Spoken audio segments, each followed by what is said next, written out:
नमस्कार भाइयों, कैसे हैं आप लोग। उम्मीद करता हूँ अच्छे ही होंगे। ये वीडियो बहुत इंपॉर्टेंट है। एक कहानी आपको सुनाऊंगा जो कि बहुत ही ज़्यादा प्रेरणादायक है। लेकिन उससे पहले मैं आपको बता दूं, अब हम ब्रह्मचर्य चैलेंज की शुरुआत करने वाले हैं। पार्ट 1, पार्ट 2, पार्ट 3 ऐसे करके चैलेंजेस आएंगे। हमारे बहुत से भाई जो ब्रह्मचर्य का पालन नहीं कर पा रहे हैं, उन्हें इन चैलेंज को स्वीकार करना है और नियम अनुशासन की हथकड़ियाँ अपने हाथों में बांध लेना है, अपने माइंड पे बांध लेना है और ब्रह्मचर्य का पालन करके दिखाना है, अपने जीवन को बदल के दिखाना है। और जो मेरे भाई ब्रह्मचर्य को कंटिन्यू रखे हुए हैं, आगे बढ़ते जा रहे हैं, उन्हें भी उन वीडियोस से मोटिवेट होना है, हमारे साथ जुड़े रहना है। ठीक है, तो जल्दी से जल्दी सबसे पहले चैनल को सब्सक्राइब कर लो। अगर नए हो भाइयों तो बेल आइकॉन दबा लो, ऑल पर सेट कर लो। ठीक है, अब हमें बहुत आगे जाना है और बहुत कुछ करना है, बहुत से नए चैलेंज एक्सेप्ट करने हैं मेरे भाई। ठीक है, अब शुरुआत करते हैं कहानी की।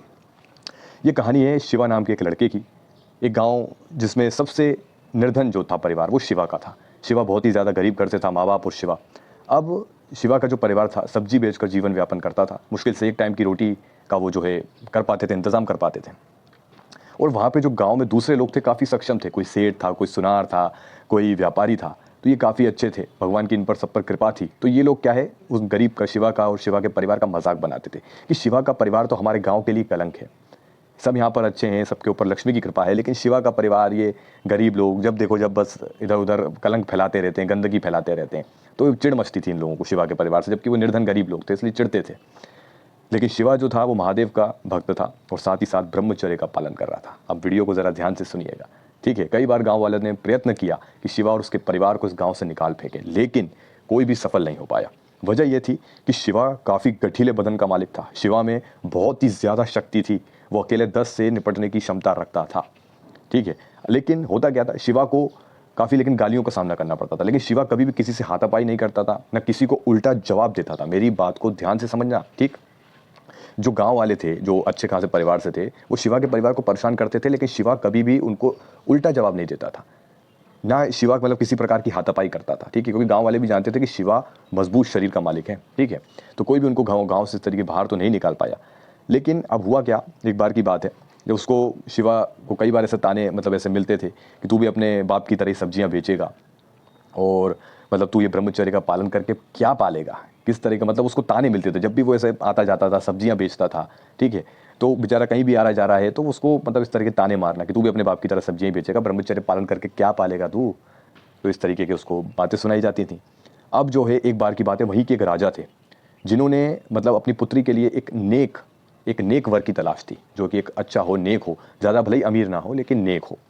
उन्होंने काफ़ी राजकुमारों के रिश्तों को देखा और उनको सबको ठुकरा दिया, क्योंकि उन्हें कोई भी नेक वर ऐसा नहीं मिला, सब छल कपट करने वाले थे। ऐसे में राजा काफ़ी परेशान थे। ऐसे में एक बार राजा के द्वारे एक ऋषि आए और ऋषि ने कहा कि मुझे पता है आप अपनी पुत्री के लिए एक वर की तलाश कर रहे हैं, तो मैं आपके लिए एक सुझाव लेकर आया हूँ। तो राजा ने कहा, बताइए आपका ऋषिवर की क्या सुझाव है आपका। तो ऋषिवर के हाथ में गदा थी।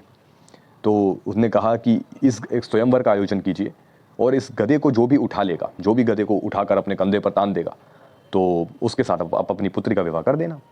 राजा सुन के हैरान कि ये कैसी बात हुई, उसमें कौन सी बड़ी भारी बात है। तो ऋषि ने कहा, ये कोई ऐसी वैसी गधा नहीं है, ये सिर्फ वही उठा सकता है जो नेक बंदा हो, ईश्वर की भक्ति करता हो और जो ब्रह्मचर्य का पालन करता हो, वही इस गधे को उठा सकता है, हर किसी के बस की बात नहीं है। तो राजा खुश हो गए, क्योंकि उन्हें भी अपनी पुत्री के लिए एक नेक वर की तलाश थी, एक अच्छे वर की, भले ही वो ज़्यादा अमीर ना हो। तो ऐसे में स्वयंवर का आयोजन हुआ और जगह जगह से आसपास के जो गांव वाले थे, सामान्य से व्यक्ति जो थोड़े अमीर थे, सब आए और सब ने उस गधा को उठाने का प्रयास किया, लेकिन कोई हिला तक नहीं पाया उस गधे को। वो ना ही कहीं से भी मतलब कोई सक्षम हो पाया। कोई आया भी, किसी ने थोड़ा सा उठाया, लेकिन थोड़ा उठाते ही वो गिर गया, मतलब उठा नहीं पाए। ठीक है, अब सब जगह बात हुई, लेकिन वहाँ जो मंत्री थे राजा के, उन्होंने कहा कि बस एक ही है जो इस स्वयंवर में नहीं आया है। तो राजा ने कहा, ऐसा कौन है जो इस स्वयंवर में नहीं आया। आसपास के पड़ोसी राज्यों से, सब गाँवों से यहाँ पे लोग आ गए, सामान्य से सामान्य घर के तक यहाँ पे व्यक्ति आए, लेकिन ऐसा कौन है जो नहीं आया। बोले इसी गाँव में बोले एक शिवा नाम का लड़का है, वो नहीं आया। तो फिर मंत्री ने थोड़ा और बताया उसके बारे में, शिवा के बारे में, कि वो एक गरीब घर से है, भगवान शिव का भक्त है, लेकिन गरीब है, काफ़ी निर्धन है, मतलब लोग भी उसका काफ़ी मजाक बनाते रहते हैं, उसमें कोई भी ऐसी कोई खासियत नहीं है। तो राजा ने कहा, अब ऐसे लोग अगर ना ही आए स्वयंवर में तो अच्छा है, जिनकी कोई इज्जत ही नहीं हो, तो ऐसे लोगों को क्या बुलाना। और भगवान की भक्ति करता भी है तो क्या उसमें कहाँ की बड़ी भारी बात होगी, कर्म खराब होंगे, कुछ भी मतलब बोलने लगे। तो ऐसे में फिर राजा ने कहा, छोड़ो उसे। लेकिन वहाँ जो ऋषिवर खड़े थे, उन्होंने कहा, ये आपकी सोच बहुत गलत है, आप किसी भी भगवान की भक्ति करने वाले को ऐसा नहीं बोलेंगे। हो सकता है वो सक्षम हो उस गधा को उठाने में, वो उठा ले उस गधे को। तो फिर राजा ने थोड़ा विचार किया, हो सकता है वो नेक बंदा हो, वो ये करके दिखा दे। तो राजा ने कहा, उससे बुलाइए।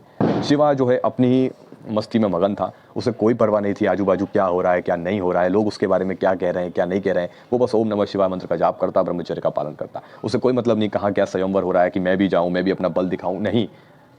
वो दिखावा करने में रुचि नहीं रखता था, अपने अंदर ही अंदरूनी उसको खुशी होती थी ब्रह्मचर्य का पालन करने में। ठीक है, अब मंत्री ने बुलावा भेजा, शिवा आया, शिवा ने इज्जत रखी, शिवा वहाँ पे आया और शिवा से कहा गया कि तुम ये कर सकते हो, इस गधे को उठा सकते हो।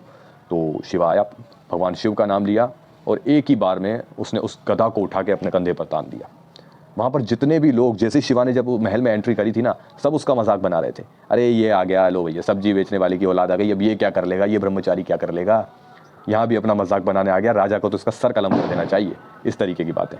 लेकिन जब उसने शिवा ने उस गधे को उठाया, सबका मुंह बंद हो गया।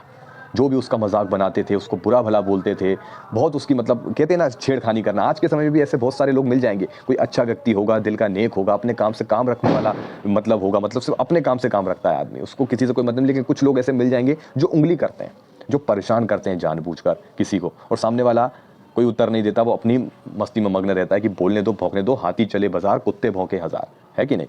तो शिवा ने सबका मुंह बंद कर दिया। राजा प्रसन्न हो गए, बोले ये कैसे हो सकता है, बोले तुम ऐसा क्या करते हो। तो शिवा ने कहा कि मैं भगवान शिव की भक्ति करता हूँ और 18 सालों से ब्रह्मचर्य का पालन कर रहा हूँ, और मुझे कोई फर्क नहीं पड़ता ये दुनिया मुझे क्या कहती है क्या नहीं कहती है, मैं जानता हूँ कि मैं अपने आप में सक्षम हूँ, और मुझे जो मेरे माँ बाप हैं उन्हें भी मुझ पर गर्व है, और मुझे खुद के ऊपर, स्वयं के ऊपर बहुत गर्व है, क्योंकि मैंने ब्रह्मचर्य का पालन किया है। राजा उसकी बात से बहुत प्रसन्न हुए और तुरंत उन्होंने जो है अपनी पुत्री का विवाह तो उसके साथ किया ही किया, साथ ही अपनी संपत्ति में से 1/4 हिस्सा भी शिवा को दिया, शिवा को भेंट किया। तो ये सब होने के बाद गांव में शिवा की बहुत इज्जत बढ़ गई, और शिवा लोगों ने साबित, मतलब लोग भी अपने जो बच्चे थे, जो युवा थे, जिनके बेटे थे, उनसे कहा कि भाई ब्रह्मचर्य का पालन कर, देख शिवा का हम इतना मजाक बनाते थे, शिवा ने कितना नाम रोशन कर दिया, सीधे राजकुमारी से शादी कर ली, और राजा भी उसके कदरदान हो गए, मतलब राजा ने भी उसकी इतनी तारीफ करी कि पूछो ही मत। जिस गधे को पूरा गाँव, आजू बाजू के गाँव के लोग नहीं हिला पाए, उस गधा को शिवा ने तान दिया अपने कंधे के ऊपर।